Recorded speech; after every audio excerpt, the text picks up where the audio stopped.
तो YouTube पर channel को सब्सक्राइब कर लीजिएगा आप लोग, और बच्चों को मोबाइल पर सब्सक्राइब कर देना चैनल को, ताकि सब बच्चे सुने। मेरा है ना भगवान में मन नहीं लगता। मम्मी मेरे एक्सपायर हुए 1.5 साल हो गए जब से। कौन एक्सपायर हो गया? मेरी मम्मी। कितने साल की थी माँ? 50 साल की। क्या हो गया माँ को? मम्मी को ब्रेस्ट कैंसर था उस टाइम पे। राधे राधे, जय श्रीमन नारायण। दोस्तों एक बार फिर से स्वागत है नए और खूबसूरत वीडियो में। दोस्तों आज के इस वीडियो में एक महिला महाराज जी से प्रश्न करती है कि महाराज जी मेरा मन भगवान में नहीं लगता क्योंकि भगवान ने मेरी माँ को छीन लिया है। तो दोस्तों अपनी बातों को बताते हुए ये लड़की महाराज जी के सामने फुट फुट कर रोती है और कहती है कि भगवान में मैं बिलीव नहीं करती, भगवान में मैं विश्वास नहीं करती क्योंकि उसने मेरी सबसे प्यारी चीज़ मुझसे छीन ली है। तो फिर महाराज जी इस लड़की को कैसे समझाते हैं वीडियो में जानते हैं। इच्छा ही नहीं होती भगवान बिल्कुल भी, कि भगवान ने माँ जैसी चीज छीन ली मेरे से। मेरा सब कुछ थी मेरी मम्मी। पति हैं? हाँ है ना, बच्चे हैं 2। भगवान ने छीन लिया, भगवान ने छीन लिया। भगवान ने दिया क्या आपको? क्या क्या मिला आपको? तो दोस्तों इस महिला की दुख भरी बातें सुनकर महाराज जी भी एक पल के लिए सोचते हैं। फिर महाराज जी से पूछते हैं कि भगवान ने तुम्हें दिया ज़्यादा या तुमसे छीन लिया ज़्यादा? तब इस महिला ने कहा कि महाराज जी भगवान के आशीर्वाद से सब कुछ है, पति भी अच्छे हैं, बच्चे हैं, फिर भी भगवान ने मेरी सबसे प्यारी चीज़ यानी मैं माँ से अपनी से बहुत ज़्यादा प्यार करती थी और उसी को भगवान ने छीन लिया। तो मुझे मेरा मन ही भगवान की भक्ति करने के लिए नहीं करता, तो मैं क्या करूँ? तो दोस्तों फिर महाराज जी क्या समझाते हैं जानते हैं इसी वीडियो में। वीडियो पसंद आता है तो वीडियो को लाइक करें, चैनल को सब्सक्राइब करें और इस वीडियो को ज़्यादा से ज़्यादा भक्तों तक आप शेयर कर सकते हैं। महाराज जी के लिए इस वीडियो को शेयर करें। एक माँ की जगह कोई ले सकता है क्या? हाँ, बच्चे को भगवान की जगह भगवान ही ले, माँ की जगह भगवान। त्वमेव माता च पिता त्वमेव। भगवान ही हमारे असली माता पिता हैं। माँ तो देखो संसार है, यहाँ तो आपको भी एक दिन जाना पड़ेगा, माँ को भी जाना पड़ा। तो दोस्तों महाराज जी से ये महिला का एक प्रश्न और रहता है कि महाराज जी माँ की जगह कोई नहीं ले सकता क्योंकि मैं अपनी माँ से बहुत ज़्यादा प्रेम करती हूँ। फिर महाराज जी से समझाते हैं और कहते हैं कि जहाँ हम रह रहे हैं उसका नाम है मृत्यु लोक, यानी जहाँ यहाँ पर जो भी आया है उसे एक न एक दिन वापस जाना होगा अपने धाम। इसलिए हमें किसी के लिए इतनी चिंता या किसी को इतना याद नहीं करना चाहिए क्योंकि हमें जिसे याद करेंगे उससे हमें और ज़्यादा दुख ही मिलेगा, ना कि उससे कोई फ़ायदा होगा। आपकी माँ आपके लिए अच्छी थी लेकिन अब आपको उन्हें याद करना चाहिए, पर इतना भी नहीं कि आप उनकी याद में रोने लगें क्योंकि दोस्तों वो एक अलग ही लगाव होता है माँ से। लेकिन फिर भी महाराज जी से समझा, बीमारी एक बहाना है, पर जो व्यक्ति जितने वक्त के लिए आता है काम करके जाता है। जिस दिन आप पैदा हुई थी उस दिन ही तो आपकी माँ जा सकती थी, लेकिन माँ अभी गई, शादी ब्याह करके गई आपका। तो फिर बेटा भगवान से माँ का क्या लेना देना? हर व्यक्ति अपने कर्मों का फल भोगता है, भोग के मर जाता है। तो दोस्तों महाराज जी की यह बात बहुत अच्छी लगी क्योंकि दोस्तों महाराज जी कहते हैं अगर भगवान ने ऐसा किया है तो भगवान चाहते तो आप जब पैदा हुई तभी आपकी माँ को यहाँ से ले जा सकते थे, लेकिन भगवान का आशीर्वाद यानी भगवान की आप पर इतनी कृपा है कि आपकी लाइफ पूरी सेटल करके फिर वो अपने धाम चली गई आपकी माँ, यानी वो आपके पैदा होते ही भी तो जा सकती थी ना।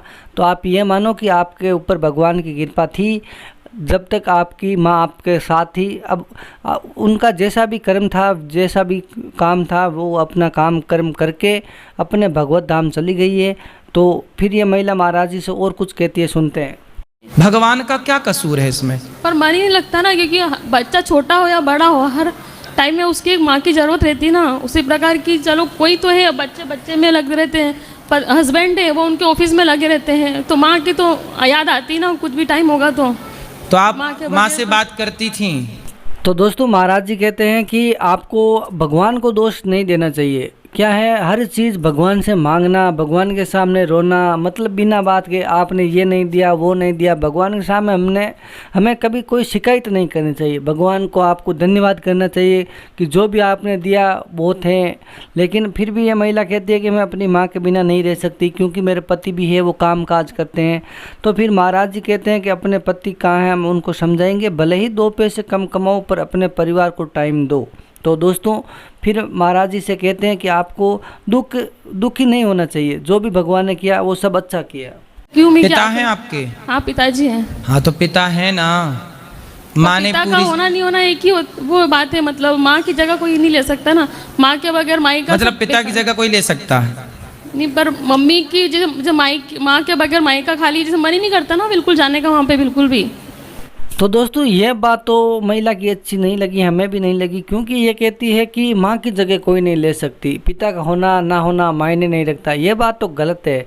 पिता के लिए ऐसा नहीं बोलना चाहिए था, क्योंकि दोस्तों पिता है जो अपने परिवार की देख रेख करता है, अपना जीवन अपने बच्चों पर न्योछावर कर देता है। एक पिता ही होता है जो अपने बच्चों को आगे बढ़ाने की कोशिश करता है। माँ का काम है कि वो अपने बच्चों को जन्म देती है, पाल पोस कर बड़ा करती है, लेकिन एक पिता का भी बहुत ज़्यादा योगदान होता है। फिर महाराज जी कहते हैं आपकी माँ नहीं सही, आपके पिता तो हैं, आप उनसे लगाव करो, उनसे प्रेम करो, उनकी कई बात करो, मतलब उनकी सेवा करो। बस महाराज जी तो यही बात कहते हैं इसे। गृहस्थ जीवन में बीच में उतार चढ़ाव आए थे, ये थोड़ा ध्यान नहीं रखते। इनको बोलती हूँ मैं थोड़ा कि ध्यान रखो। किसका? मेरा परिवार का, बच्चों का। ये कौन है? पति, हस्बैंड है। पति हैं, तो ये ध्यान नहीं रखते। काम ज़्यादा रहता है इनको सर। तो काम नहीं करना चाहिए। काम भी जैसे आप सब मैनेज कर रहे हैं ना सर। तो दोस्तों जब ये महिला कहती है कि मेरे पति बहुत ज़्यादा काम करते हैं, ऑफिस में व्यस्त रहते हैं, मुझे टाइम नहीं दे पाते, तो महाराज जी भी इस व्यक्ति से यही कहते हैं कि आप भले ही 2 पैसे कम कमाओ पर अपने परिवार को ज़्यादा से ज़्यादा टाइम दो, अपनी पत्नी का ख्याल रखो, अपने बच्चों को अच्छे से पढ़ाओ लिखाओ, अच्छे संस्कार दो। बस यही बातें महाराज जी कहते हैं और इस महिला को भी समझाते हैं कि अब आपको रोने की ज़रूरत नहीं है। आपके साथ हुआ वो अच्छा नहीं हुआ, लेकिन जो भी हुआ वो अच्छा हुआ, क्योंकि भगवान जो भी करते हैं वो हमेशा अच्छे के लिए करते हैं। बस आपकी माँ का इतना ही था तो वो अब चली गई। तो दोस्तों उम्मीद है आपको ये वीडियो पसंद आया होगा। वीडियो पसंद आया तो लाइक, चैनल को सब्सक्राइब करें, प्रेम से बोलो राधे राधे। तो YouTube पर चैनल को सब्सक्राइब कर लीजिएगा आप लोग, और बच्चों को मोबाइल पर सब्सक्राइब कर देना चैनल को, ताकि सब बच्चे सुने। आज इतने जो समझदार लोग हैं उन्होंने तो चैनल को सब्सक्राइब कर रखा है। बस आप अपनी समझदारी का परिचय तुरंत दिखाइए, क्योंकि संस्कार मिल रहे हो फ्री में तो लेने में नुकसान नहीं है। क्यों जी नुकसान है? कोई पैसा तो लगना नहीं है।